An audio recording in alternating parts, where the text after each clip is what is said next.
is proud to present Ms. Emily Hope. Good morning, ladies and gentlemen. My name is Emily Hope. I come from the Great Lakes Forestry Centre in Sault Ste. Marie, Ontario, Canada. The Great Lakes Forestry Centre is part of the Canadian Forest Service within Natural Resources Canada. Today I'm presenting the results of our research, the cost of greenhouse gas emission offsets from substituting fossil fuels with forest residue biomass in Canada. Is to impute the potential cost of greenhouse gas emission offsets to make forest residue biomass an economical fuel source.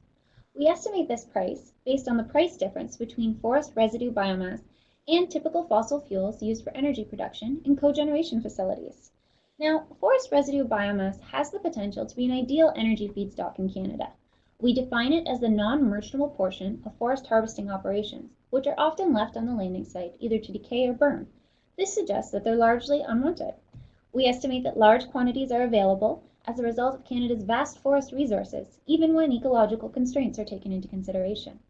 The production of forest residue biomass is concurrent with timber production, and existing energy infrastructure can be modified for this fuel type.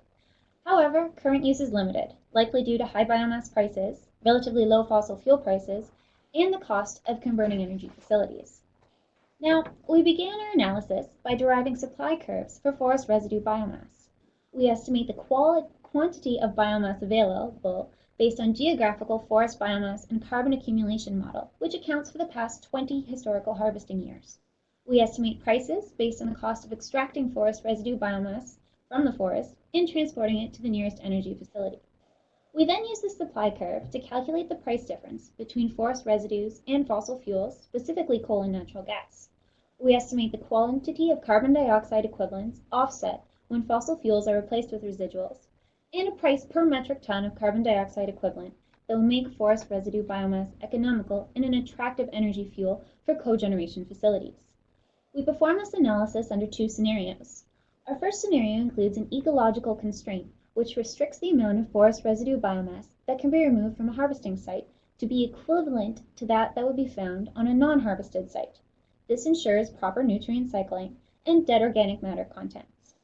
Our secondary scenario includes this ecological constraint as well as a technical constraint. The technical constraint imposes restrictions on the amount of biomass that can be removed as a result of mechanical limitations. Now, our results are national greenhouse gas offset supply curves, illustrating the amount of greenhouse gas that could be offset at each price level. Under the coal scenario, we would expect to see forest residue biomass replacing coal in cogeneration facilities if the cost of greenhouse gas emissions per ton of carbon dioxide equivalent was roughly $20. At the $40 price point, we would expect to see roughly 30 million metric tons of carbon dioxide equivalent offset per year.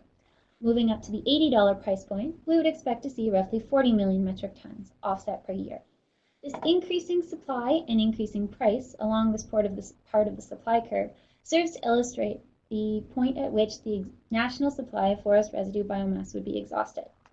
Under the natural gas scenario, we would expect to see natural gas replaced with forest residue biomass at approximately the $3 price point.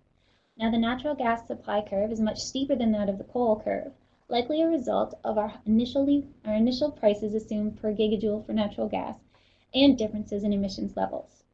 This would also suggest that we would expect to see natural gas facilities phased out in favor of forest residue biomass or other types of fossil fuels when the price of carbon dioxide was above $3. Now, there are two graphs illustrated here. We have the graph demonstrating the ecological constraints and the graph demonstrating the ecological and technical constraints. The ecological and technical constraint graph shows a restricted supply, likely a result of the technical constraint limitation on the amount of forest residue biomass available. Now, our results are further illustrated in the following table, which demonstrates different quantities of carbon dioxide equivalent emission offsets under various price scenarios. We've varied the price of fossil fuel and the cost of extracting biomass by plus or minus 35%, and we've illustrated these quantities under two likely carbon dioxide prices. To illustrate, under the coal substitution scenario for the ecological constraint, at a price cap of $20, we would expect to see 1.5 million metric tons of carbon dioxide equivalent offset per year. Similarly, under the natural gas scenario at the $20 price point, we would expect to see 11.6 million metric tons offset per year. Now, it should be noted that when the price of fossil fuel declines by 35%, and when the cost of biomass extraction increases by 35%, under the coal substitution scenarios at the $20 price point, we would not expect to see any forest residue biomass replacing coal in cogeneration facilities.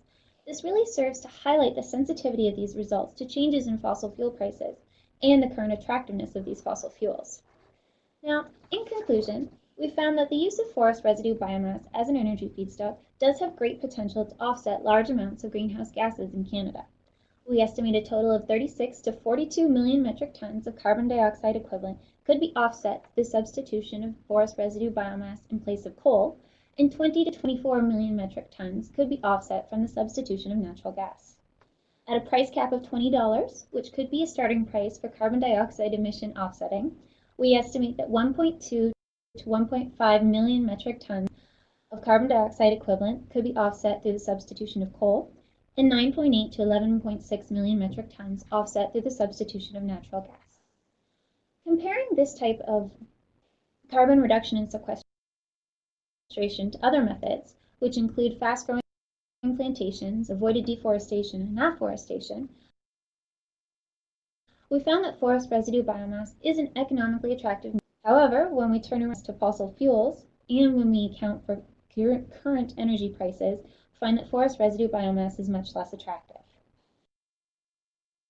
In summary, we find that residual biomass can be used in Canada and it's economical under certain circumstances. Specifically, when greenhouse gas emissions are valued at $3, we would expect to see natural gas forest residue biomass, and when the price of greenhouse gas emissions increases to $20, we would expect to see forest residue biomass replacing coal. We currently have a research paper under review. Thank you.